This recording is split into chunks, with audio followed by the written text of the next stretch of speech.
I still see quite a few people claiming that Eddie Hearn ruined Kell Brook's career. Well, let's look at it. Brook won the IBF welterweight world title when he went over to America and beat Sean Porter. He then defended his belt against a series of disappointing opponents, the likes of Jojo Dan, Kevin Bizier, Frankie Gavin, etc. And when he saw his rival, Amir Khan, taking on Canelo Alvarez, Kell Brook felt a certain way about that, and he told Eddie Hearn, get me the Golovkin fight. Now, some time passed, and Eddie Hearn finally managed to get Kell Brook the type of fight he'd been waiting for, a unification against Jesse Vargas, who was the WBO welterweight champion. But instead of going through with the Jesse Vargas unification, a chance to fight Golovkin popped up because the negotiations between Golovkin and Eubank Jr. came to a halt, and therefore Eddie Hearn turned around to Brook and said, well, you know how you said you'd like to fight Golovkin? There's an opportunity right now for you to fight him. Do you want to take it? And Kell Brook said yes. That was Kell Brook's decision to turn down the Vargas unification at welterweight and step up 2 weight divisions to take on Golovkin at middleweight. Kell Brook has a team. I don't know if he's self-managed or whether he has a manager, but he's got a team. He's certainly got his trainer, Dominic Ingle. And they decided as a team that the extra risk of the Golovkin fight was worth the extra reward, because the Golovkin fight was far more lucrative financially for Kell Brook than the Jesse Vargas unification. So they decided to go for the extra money and the extra glory of the Golovkin fight.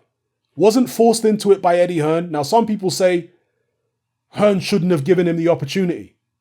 People, that doesn't make any sense. A promoter is there to present all the opportunities for his fighter, from the most lucrative and most dangerous all the way down to the least lucrative and least dangerous. That's what the promoter's there to do. You see, this is why there are different roles. There are managers, promoters, etc. There are some fights that your promoter is going to present to you and your manager says, nah, we're not taking that fight.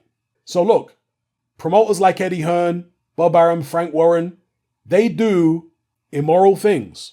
There's no question about it. And when Eddie Hearn has done certain things in the past, I've criticized him for it, like his virtue signaling about PED cheats.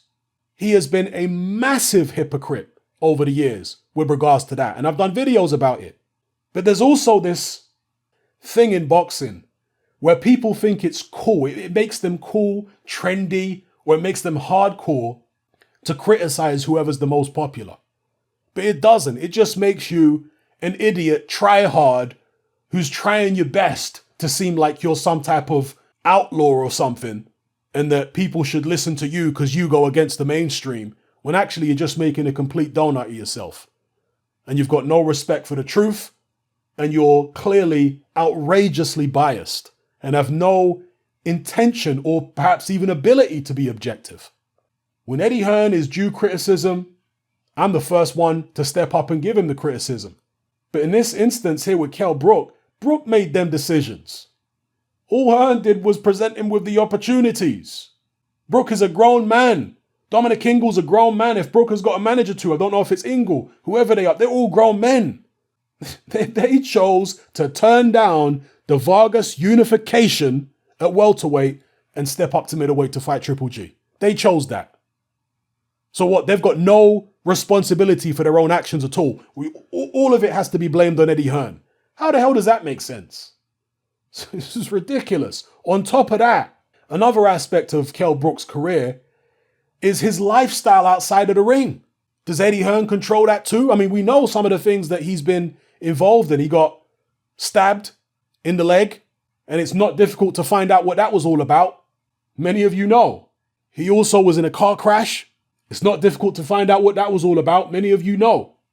There have been long time rumors that Kell Brook likes to party a lot. So he's responsible for his behavior with regards to that. I mean, I've heard things about Kell Brook partying and not living a life outside the ring in the lead up to some of his biggest fights. So again, that's not Eddie Hearn's fault. That's Kell Brook's fault. As far as I can tell, the only person who has ruined Kell Brook's career is Kell Brook himself. That's as far as I can tell. But again, it's trendy to just start bashing whoever's the most popular and whoever's the most mainstream. So let me know what you guys think in the comment section below. Kell Brook's poor decision making in terms of the fights that he's picked in the past and also his lifestyle outside of the ring.